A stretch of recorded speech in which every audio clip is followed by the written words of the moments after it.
Hey, what's up, guys? This is Neal Reyes, and I want to welcome you to today's edition of Champions Minute.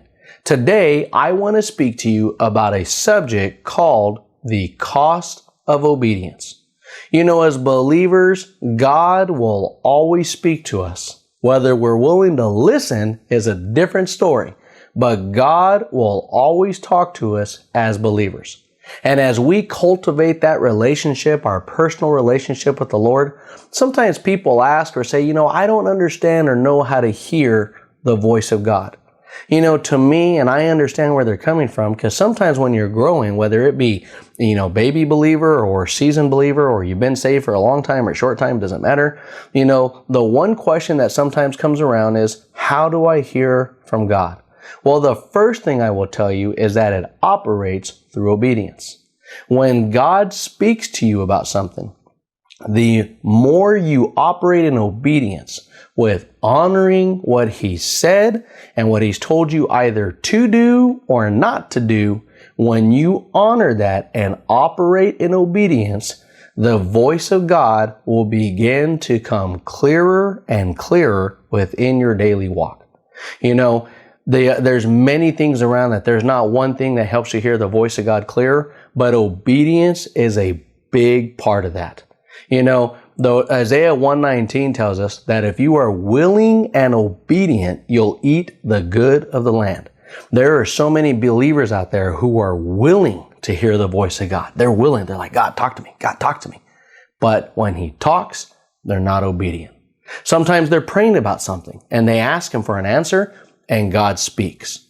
And sometimes He'll tell them again, it'll be the same thing. He tells us that He's the same yesterday, today, and forever. He'll speak to them and speak the same thing. But if they don't like the answer, they hold off on it. And then as they begin to ask, they enter what are called the quiet season. In other words, meaning they feel God's quiet or God's not talking to them. How come I can't hear God? Let me explain something to you. If God has spoken anything into your life, He won't necessarily speak it again. God does not have to continue to speak to you something He's already told you to or not to do. If He's already given you instruction on something, then He's done His part. Now it's up to you to operate and walk in obedience and follow the instruction He gave you. If I were talking on trust today, one of the things that I teach when I'm talking on trusting in the Lord is that trusting the Lord is not always easy, but it is always extremely simple. When I first got saved early on into my walk with the Lord, one of the things He was doing was He was developing me in some of the spiritual gifts as defined in the 1 Corinthians, the book of 1 Corinthians, the 9 gifts of the Holy Spirit. And one of the things that is the gift in there is the gift of prophecy. Now, a gift of prophecy, that's part of the inspirational gifts. It's 3 gifts. It's part of the inspirational gifts. That is not someone who can go and prophesy about the future. Yes, in the book of Ephesians, it talks about the 5 offices of the church, and one of the 5 offices of the church is the prophet. But that's not what the gift of prophecy is. The gift of prophecy is a threefold gift. It's a threefold gift of edification, exhortation, and comfort. Edification is when God gives us a word that builds others up.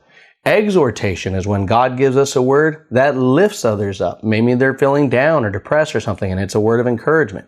And comfort is a supernatural word when God gives us words of comfort that funnel from Him through us. In fact, sometimes when people are first learning to operate in this gift, they'll start crying when they speak or minister to people. Why? Because God's love is so raw and emotion is flowing through you for that person that it's hard to be able to contain those emotions when you feel that amount of love going towards somebody. But it always operates through obedience. Now, I'm going to share with you about a time that this operated with me with this gift that I'm talking about. Early on, and this is before I had even learned about what the gifts of the Holy Spirit were. I don't even know if at this time I'd ever even heard about it, to be honest with you. But I remember one day that my wife and I, this is before we had any children. I think we'd only been married. In fact, I think we were in our first year of marriage, actually. And we had went to church one day, and on the way home from church, we decided to stop by and eat breakfast at a IHOP or a Village Inn. I think it was a Village Inn. As we did, we happened to go to a Village Inn on a part of town we normally didn't go to. It was by downtown. It was real, I don't want to say deserted, but there were hardly any people there. This wasn't the part of town that when people got out of church, they funneled in and it was like mad rush to go eat. This wasn't that part of town. It wasn't actually even anywhere near our church. We were just happened to drive downtown and we decided to eat there.